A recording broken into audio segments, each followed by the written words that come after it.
What's going on, everyone? Welcome back to Movie Emporium's movie review of Mad God, the newest film from director Phil Tippett. Now, before we begin, if you like this video, awesome! Hit the subscribe button to join Movie Emporium, hit that notification bell at the top to find what's coming next. If you like this video, awesome! Hit that like button, as well as commenting below on any video to watch, including this one. Okay, so Mad God. Mad God is a film that is directed by visionary FX creator, of course, Phil Tippett. He's worked on a lot of stuff, including stuff like Jurassic Park. And it's basically a stop-motion animation film that is a lot of ways a avant-garde expressionism film that basically sees this character kind of travel down to this kind of underworld. Really, if you think about it, maybe Tool-esque world, you know, the band Tool, if you've ever seen Sober and stuff like that. And it's basically this kind of journey of this character and then kind of the weird kind of Tim Burton-esque, maybe Geiger style look into the mind of an individual who's really creative at what he does. But it's a horror film, it's a drama, it's a sci-fi film. It feels like a film that was very much, you know, would be inspiration to stuff like Dark City, and is basically a film about just kind of the mindset of an individual as he starts to unravel. And that's the best way to put it, to be fairly honest, because it really isn't what you would call the most story-driven story. It's just more of like set pieces that it become weirder and weirder and weirder as they go along. Like I said, if you watch Sober, or you watch something like Danny Elfman directed one of his music videos, or like I said, Tim Burton, it's that type of film. But like I said in the beginning, it's a film that Phil Tippett's been working on for a long time, 20 plus years, I think, if I read right. It's a film that he has been basically putting all his effort into it, all his blood, sweat, and tears. It's a stop motion film that basically he's been working on so long that he needed a Kickstarter to finish out the project, and here we are. It finally got released into some film festivals. It's premiering on Shudder, and it's a film that I was actually kind of wanting to see because Phil Tippett is an extraordinary visual effects artist and visionary in his own right. So watching a film just do what he wants to, you know, show to the audience, what he wants to kind of work in, I'm all about that. I'm all about, you know, directors doing what they want to do and how they want to do it. So, you know, watching the trailer for this, I felt like this was going to be my type of movie. With that said, this is a very strange odyssey. It really is. This is a movie that is going to be for a lot of people who really enjoy like the very weird, like I said, avant-garde expressionism and stuff like that, the ideas of going into the chaotic mind of someone's, you know, logic and thinking. But it's a movie, like I said, it's going to be a film that's very divisive in the sense of people who go in thinking one thing and what they end up seeing is not something they really enjoy. And that's the unfortunate nature of what Phil Tippett has done here, because the visual effects are very arresting. The look and feel is very chaotic and uncomfortable.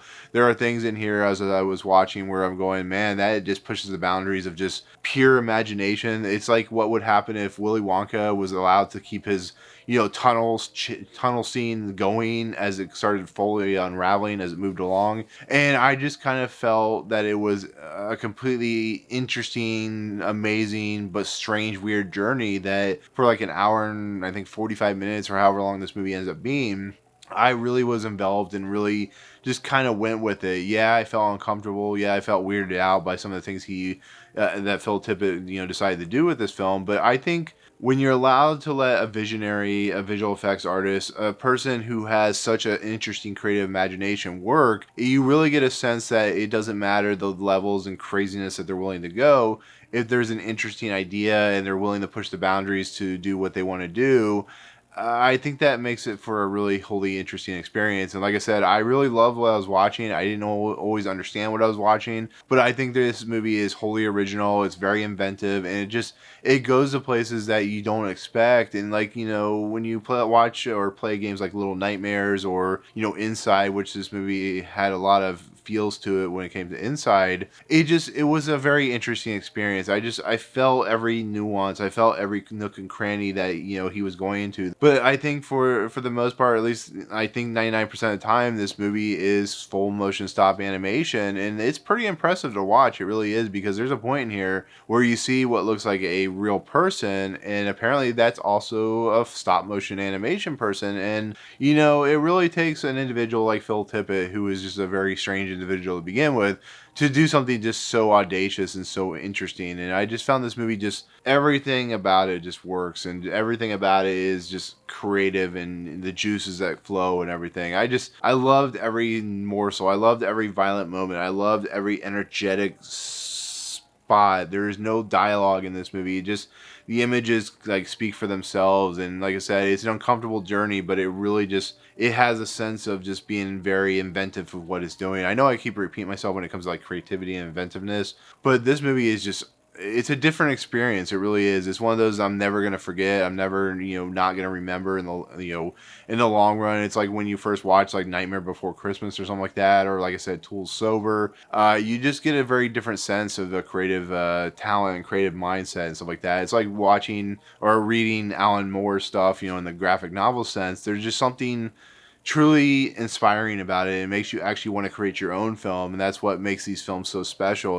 Like I said, there's gonna be a lot of audiences that go into this, especially that don't really know much about it, and they're gonna be like, I don't, this is not what I want to see right now. This is like, this is making me so uncomfortable that it's actually, it's disturbing. But I think the fact that it's showing up on Shudder makes it work a little bit easier for a lot of people, work a little more accessibly, I guess you could say, because Shudder is known for their, picking up films that may not be for the normal horror going audience, but Shudder has proved itself time and time again of having a lot of interesting, creative indie horror films and stuff like that. So I feel in the end, because this is not going to be a very long review, but I feel in the end that Phil Tippett's story that he presents, though it may be lacking and kind of confusing, I think just the artistry, the work, the passion, just the amount of effort that was put into this movie really gives it a good sense of just being a very creative endeavor. And like I said, it just is an interesting experience. That's what, I guess that's where it kind of boils down to. It's an experience, and for better or worse, it's a pretty successful one. So